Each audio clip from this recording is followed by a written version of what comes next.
Elia ed Eliseo sono due grandiose figure di profeti antichi, custodi delle tradizioni religiose del Dio di Israele.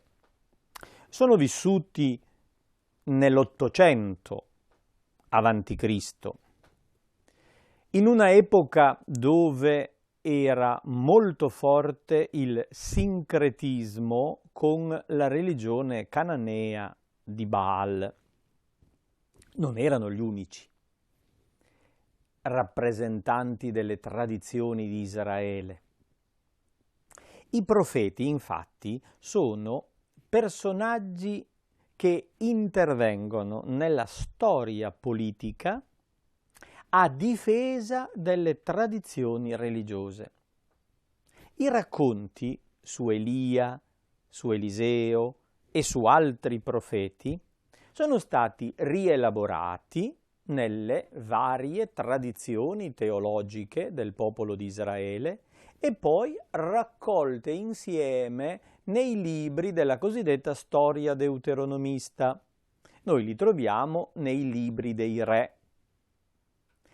A cavallo fra Elia ed Eliseo compare la storia di un altro profeta, di cui viene narrato un solo episodio, ma particolarmente interessante, che merita la nostra attenzione. Alla fine del primo libro dei Re, al capitolo 22, troviamo il personaggio del profeta Michea ben Imla, da non confondere con Michea, autore di un libro biblico. Il nome è simile anche a Michele. È composto dal pronome mi, che in ebraico vuol dire chi, ka, come, el o Yah, che sono i nomi di Dio. Quindi Micael, chi è come Dio? Micaia, chi è come Yahweh? Questa storia, al capitolo 22, presenta ancora il re Acab, re di Israele, grande politico, conquistatore, intraprendente da un punto di vista della organizzazione del popolo. Un giorno, in un incontro internazionale, mentre sono insieme il re di Israele, Acab, e il re di Giuda, Giosafat, prendono la decisione di muovere guerra alla regione orientale del Galaad per riconquistare agli aramei la città di Ramoth. Giosafat accetta di collaborare a questa spedizione militare, però da uomo religioso vorrebbe consultare la parola del Signore prima di intraprendere una simile spedizione. Allora il re di Israele, Acab, radunò i profeti, 400 persone. Sono delle altre rispetto a quelle che Elia aveva sconfitto sul Carmelo e aveva poi eliminato. Ce ne sono altri 400 profeti di corte, profeti, cioè specialisti nella consultazione del divino. Per sapere cosa pensa Dio su una iniziativa bisogna chiederlo ad un profeta. A corte ci sono tanti profeti. Il re Acab ne ha 400. Vengono consultati per sapere l'opinione di Dio su questa spedizione militare. Il re li raduna e domanda loro: devo andare in guerra contro Ramoth di Galad o devo rinunciare? Risposero: attacca, il Signore la metterà in mano al re. In genere i profeti di corte danno sempre ragione a chi comanda, perché se no perdono il posto.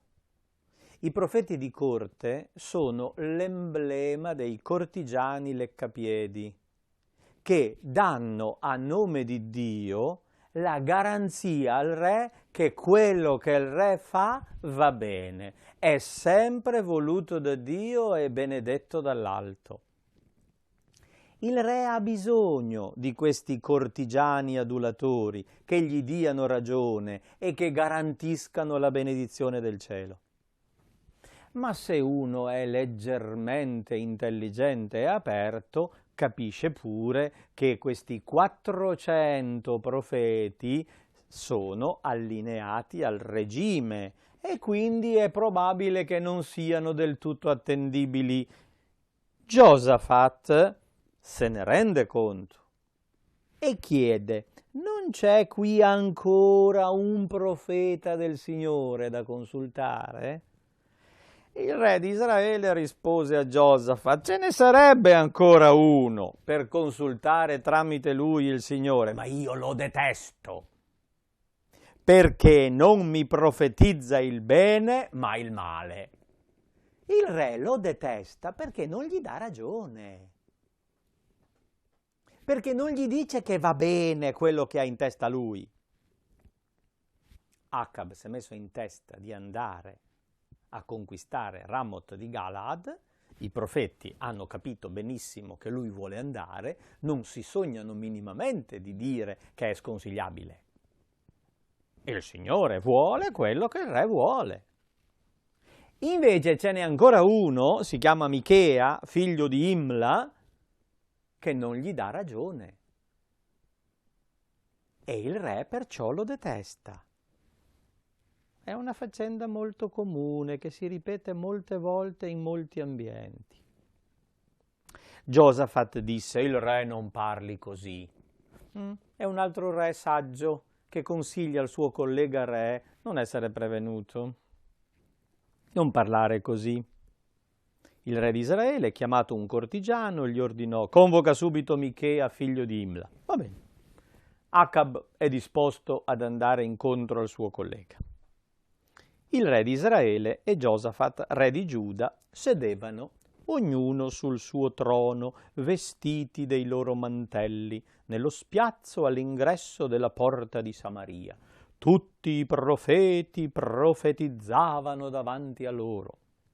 Sedecia, figlio di Canaa, si era fatto delle corna di ferro e annunciava: così dice il Signore, con queste cozzerai contro gli aramei fino a finirli. Tutti i profeti profetizzavano allo stesso modo: assali Ramoth di Galad, avrai successo, il Signore la metterà in mano al re. Una grande scena di piazza, 400 persone riempiono la piazza e danno tutti ragione al re. Acab si gode la scena seduto sul trono a fianco al suo collega straniero. Il messaggero, che era stato mandato a chiamare Michea, quando lo raggiunge gli dice: ecco, le parole dei profeti concordano sul successo del re. Ora la tua parola sia come quella degli altri. Viene chiamato per dire quello che pensa, cioè deve dire la stessa cosa di quello che dicono i profeti di corte. Preannuncia il successo. E così funziona. Il messaggero cortigiano va a chiedere il parere ad un estraneo, ma gli dà già il suggerimento di quale deve essere la risposta. Michea rispose: per la vita del Signore annuncerò quanto il Signore mi dirà. Si presentò al re, che gli domandò: Michea, dobbiamo andare in guerra contro Ramot di Galaad o rinunciare? E gli rispose: attaccala e avrai successo. Il Signore la metterà nelle mani del re. Ma è successo che gli desse ragione. Michea dice la stessa cosa che hanno detto gli altri. Possibile? Starà mica scherzando? Il re ha quella impressione. Gli rispose: quante volte ti devo scongiurare di non dirmi se non la verità nel nome del Signore? Ah, beh, allora questo è un altro discorso, dice Michea. Io venivo a recitare la parte dell'uomo di corte che dice quello che vuoi sentirti dire. Se vuoi sapere la verità è un'altra cosa, allora te la dico, la verità è esattamente l'opposto. Molto interessante, perché Michea racconta una propria esperienza mistica. È un testo che avrà molto successo anche in altre future narrazioni e presenta una specie di consiglio della corona in cielo, perché c'è il re che comanda sulla terra, ma c'è un altro re che comanda in cielo e controlla tutto. E Michea, proprio in quanto autentico profeta di Dio, ha avuto la possibilità di partecipare al consiglio celeste. La risposta oracolare inizia con una specie di poesia. Vedo tutti gli israeliti vagare sui monti come pecore che non hanno pastore. Il Signore dice: questi non hanno padrone, ognuno torni a casa sua in pace. È una brutta faccenda. Se non c'è il pastore, le pecore si disperdono. Il pastore è il re. Se le pecore si disperdono perché il pastore non c'è, vuol dire che è stato eliminato. Brutto presagio per un re pastore del popolo che sta per andare in guerra. Il re di Israele disse al suo collega re di Giuda: non te l'avevo detto che costui non mi profetizza il bene ma solo il male? Michea lo ferma e continua: ascolta la parola del Signore. Io ho visto il Signore seduto sul trono. Tutto l'esercito del cielo gli stava intorno, a destra e a sinistra. Il Signore domandò: chi ingannerà Acab perché salga contro Ramot di Galaad e vi perisca? È originale il profeta Michea. Sta raccontando al re Acab di avere assistito al consiglio celeste in cui il re chiedeva: come facciamo a far morire Acab? Bisognerebbe mandarlo in guerra contro Ramot di Galaad, in modo tale che muoia in guerra, e chiede consiglio all'esercito del cielo. Chi rispose in un modo e chi in un altro. Si fece avanti uno spirito che, presentatosi al Signore, disse: lo ingannerò io. Come farai? Gli domandò il Signore. Oh, semplice, andrò e diventerò spirito di menzogna sulla bocca di tutti i suoi profeti. Questo è un antenato dello spirito di menzogna di cui parlano gli apostoli, contrapposto allo spirito della verità dato dal Cristo. Questo spirito diventa artefice di menzogna sulla bocca di tutti i consiglieri del re. Dunque il Signore gli disse: vai tranquillo, ci riuscirai, lo ingannerai certamente. Ecco, il Signore ha messo uno spirito di menzogna sulla bocca di tutti questi tuoi profeti, ma il Signore nei tuoi riguardi sta meditando una sciagura. Michea lo ha messo in guardia. Gli era stata richiesta la verità, gliel'ha detta. Il Signore sta progettando a tuo riguardo una sciagura. A chi dare retta?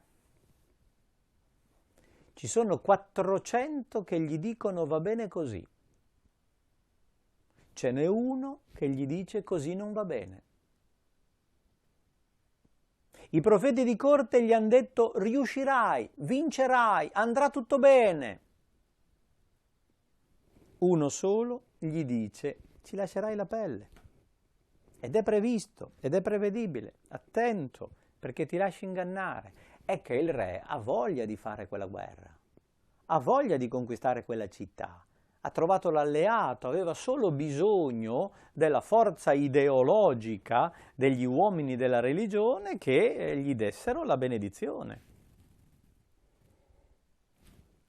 Uno di quei profeti, quello che si era fatto le corna di ferro e aveva anche imitato il gesto violento di chi sconfigge l'avversario, si avvicinò e diede uno schiaffo a Michea, dicendo: in che modo lo Spirito del Signore è passato da me per parlare a te? È una domanda seria. Quel profeta, che viene identificato molto bene, con nome e cognome, dà uno schiaffo a Michea. Come fai a dire che il Signore parla per bocca tua e non per bocca mia? È una domanda seria. Come si fa a capire qual è un vero profeta e qual è un falso profeta? Quando due uomini di religione stanno dicendo a nome dello stesso Dio due cose opposte, chi dei due ha ragione?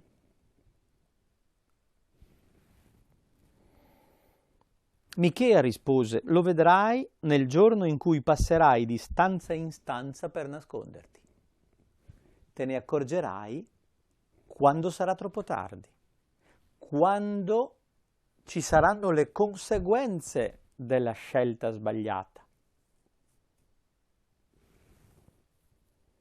Il re di Israele disse: prendi Michea e conducilo da Amon, governatore della città, e da Joas, figlio del re. Dirai loro: così dice il re, mettete costui in prigione e nutritelo con il minimo di pane e di acqua finché tornerò in pace. Poi gliela farò pagare. Tenetelo in vita con il minimo indispensabile. E alla fine, quando tornerò vincitore, gli farò vedere. Gli rispose Michea: se davvero tornerai in pace, cioè con successo, da vincitore, il Signore non ha parlato per mezzo mio. Se tu torni, è segno che il Signore non ha parlato. Io accetto di essere un falso profeta, se tu torni. E aggiunse: popoli tutti, ascoltate. È una aggiunta profetica che serve per attirare l'attenzione dei futuri lettori. Fate tesoro di quel che viene raccontato, perché qui c'è la chiave di lettura dell'autentica profezia di Israele, 1 contro 400. È un piccolo elemento, l'autentica profezia, che va contro la mentalità dominante, contro l'opinione preponderante. Non si allinea, non si adegua, non si adatta, non si vende. Decidono quindi, come era logico, di fare la guerra. Il re di Israele marciò insieme con Giosafat, re di Giuda, contro Ramot di Galad. Il re di Israele disse a Giosafat: io per combattere mi travestirò, tu resta con i tuoi abiti. Furbo l'amico. Non si aspettano di trovare due re. Il re Acab si veste da soldato semplice e si nasconde in mezzo ai soldati. L'unico che resta vestito da re, quindi riconoscibile come il capo, sia quello di Giuda. Quindi, se organizzano qualche cosa contro il re, se la prenderanno contro Giosafat. Il re di Israele si travestì ed entrò in battaglia. Il re di Aram, il capo cioè dei nemici, aveva ordinato ai comandanti dei suoi carri, che erano 32, ma non erano un granché, quindi dice che queste guerre erano fatte da piccole entità di soldati, 32 carri, vuol dire 32 conduttori di carri con uno o due combattenti sopra. Non combattete contro nessuno, piccolo o grande, ma unicamente contro il re di Israele. Gli altri sono a piedi. 32 sono coi carri, quindi veloci, armati, forti. Cercate di prendere il re di Israele. Appena videro Giosafat, i comandanti dei carri dissero: certo, quello è il re di Israele. Si avvicinarono a lui per combattere. Giosafat lanciò un grido, ma è meridionale. Giosafat viene da Gerusalemme, quindi ha un accento vistosamente meridionale. No? Nel nostro linguaggio sarebbe come immaginare che lo inseguano prendendolo per il re di Milano e quello si mette a gridare Maronno Carmine. Capiscono benissimo che non è lui il re di Milano. I comandanti dei carri si accorsero che non era il re di Israele e si allontanarono da lui. Ma, attenzione bene come il racconto è fine, un uomo tese a caso l'arco e colpì il re di Israele fra le maglie dell'armatura e la corazza. Acab si è travestito, è nascosto fra i soldati e nelle retrovie, ma una freccia a caso, un proiettile sbandato, va a beccare proprio nel punto fra le maglie dell'armatura e la corazza. Il re disse al suo cocchiere: gira, portami fuori della mischia perché sono ferito.